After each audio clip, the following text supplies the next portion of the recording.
I'm recording. Have you ever thought about the meaning of the word success? What does it mean to you? I never really thought that awfully much about it myself until just recently. Is it when you have a big fat check account? Is it when you have a big mansion of a house? Is it that fancy car in the driveway? Big position in the company, prestige, maybe a political role. You've been elected to something. What is success? Actually, maybe something even more important is, what would you do to ensure success, to gain success? And then, finally, you get there. You're successful. What then? What do you do after that? Is life over? Do you stop trying to strive for something? Well, let's consider famous people. Look at these big Hollywood stars. Look at the sports giants. Here's some questions for you. How many of them are druggies? How many of them overdose? How many of them suicide? How many of them can't stay married for more than 3 weeks? Yet here they are. They all seem to be a success, but they crash and burn. Why? So many questions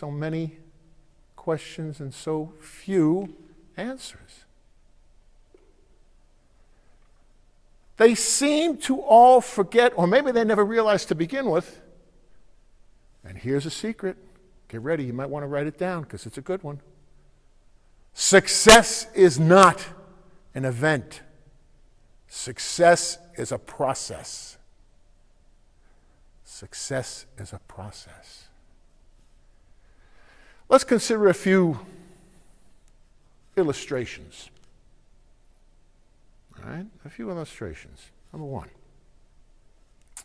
Have you ever heard the term salaryman? Salaryman, it's a word, it's not in Japanese, but it's a Japanese term. And it describes men that work for the big corporations on a salary in Japan. It's not such a strange idea. Come to think of it, I'm a salaryman here in Ohio. I work for a salary. But the difference is in their culture. The salaryman is lowly considered, a very low esteemed position. They're worked like slaves. Worked like slaves. And often a salaryman's fate is what they call keroshi, death from overwork. They're always chasing that success, and it's always going off in the distance. It's kind of like that song. I don't know, some of you may remember this old Western song, Ghost Riders in the Sky, from way back in the olden days. It was about ghost cowboys. And this cowboy's out on the range, and he sees the storm, and he can see these ghost cowboys chasing the devil's herd of stampeding steers and cows across the sky, and they never catch them, but they go through hell trying. That ever-receding success goal. Another illustration. I heard a story once about a man who died. He was dying all his life. In high school, he was dying to graduate so he could go to college. He got into college, and then he was dying to graduate to get that big job. He got the big job, and he's dying for the promotion and the extra pay. And he got it. And eventually he was dying to retire so he could spend it. And he retired, and then he discovered all of a sudden that he was just dying. Somewhere along the line, somewhere along that road, he'd forgotten to live.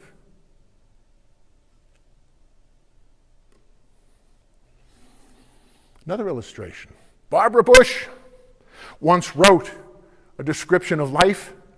She said life was like being on a train. We get on that train when we're born, and we stay on that train crossing the country to get to the station on the other side. And as we pass through the country, we pass by cities.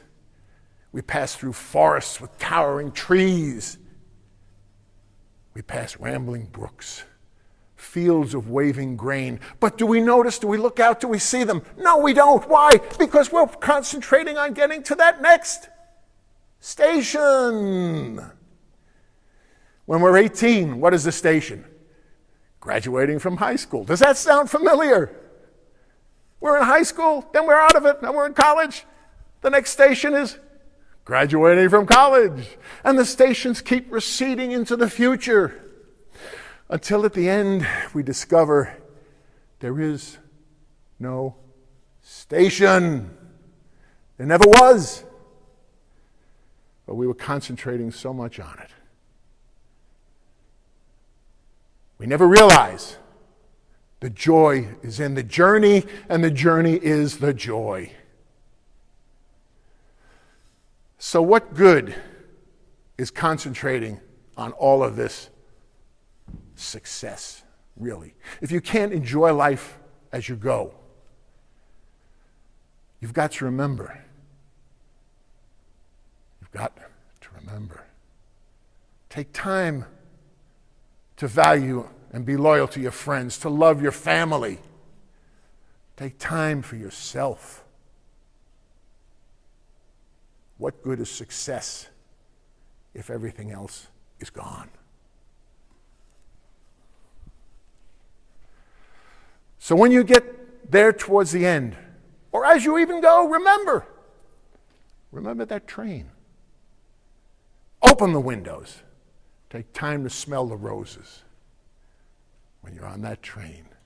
Do that, and you will be a success. Madam Toastmaster.